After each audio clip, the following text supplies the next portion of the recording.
이처럼 2036 하계 올림픽 유치전에 뛰어든 전복자 지도는 유치에 따른 경제 효과가 수십조 원에 달할 것이라고 분석한 바 있습니다.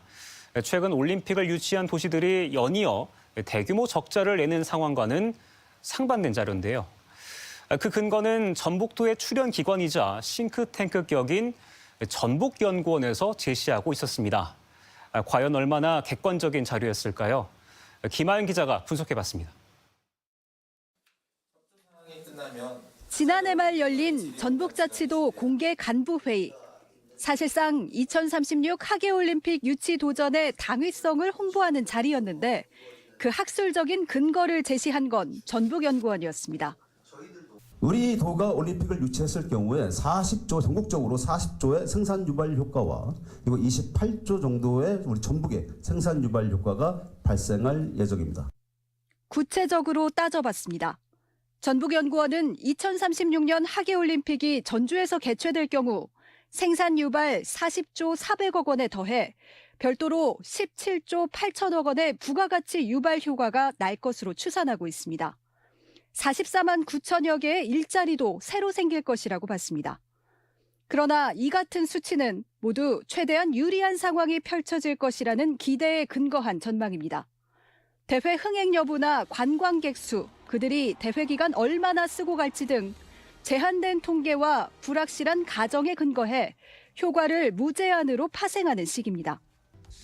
일명 산업연관 분석 기법으로 주로 정책의 타당성 분석보다는 화려한 숫자가 필요할 때 쓰입니다. 전북연구원은 경기장 신축 같은 직접 투자뿐만 아니라 선수촌과 기자촌 건립 등 간접 투자, 그리고 국내의 관광객의 소비에 따른 승수 효과까지 경제 효과 추산에 모두 포함시켰습니다. 직접적으로 돈을 자기네들이 써서 하는 부분과 대회를 했더니 사람이 와서 쓰는 부분까지 다 포함하신 거예요. 근데 약간 보통 잘 그렇게 하진 않는데 그렇게 쓰신 거 보니까 좀 숫자가 많이 크게 원하셨나 보네요. 이 같은 경제 효과 산출 결과는 전주올림픽이 지난해 프랑스 파리에서 열린 올림픽보다 경제 효과와 고용 창출 효과 모두 2배가 훌쩍 넘을 거란 다소 비현실적인 수치로 귀결됐습니다. 그럼에도 불구하고 현재 나와 있는 분석 기법 중에서 가장 신뢰성이 높은 게 산업연관 분석이에요. 그 이외에 뭐 다른 훌륭한 방법이 있다면 그걸 따를 텐데 아직까지는. 전북연구원이 전북자치도 의뢰로 올림픽의 경제 효과 분석 등을 담은 개최 계획서 작성에 돌입한 건 김관영 지사의 깜짝 올림픽 도전 선언이 있기 불과 2달 전이었습니다. 400페이지가 넘는 보고서가 2달 만에 작성된 겁니다. 이제 연구를 하다가 새만금 문제가 한번 터졌고 그러다 이제 연구가 중단이 됐죠. 기본적인 연구가 돼 있었기 때문에 가능한 거죠. 많은 연구진들이 투입됐어요. 과대 포장된 경제 효과에 근거한 국제 행사 개최는 자칫 지자체의 재정 부담으로 이어질 수 있습니다. 실제 2014년 인천 아시안게임에 앞서 20조의 경제 효과와 27만 명의 고용 효과를 예상했던 인천시는 대회 뒤 부채 비율이 재정 위기 수준에 육박하기도 했습니다.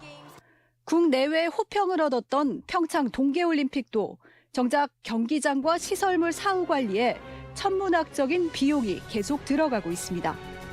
60억에서 지금 거의 한 70억까지 가고 있습니다. 정부가 처음에 유치하고 했을 때는 같이 해서 경기장도 같이 짓고 했었는데 지금 끝나고 나니까 이 선을 확실하게 그면서 애로사항이 되게 많고. 전북연구원은 전북자치도가 매년 수십억 원을 지원하는 출연기관으로 세계 잼버리와 한인 비즈니스 등 각종 국제 행사의 경제 효과 분석을 도맡아 왔습니다.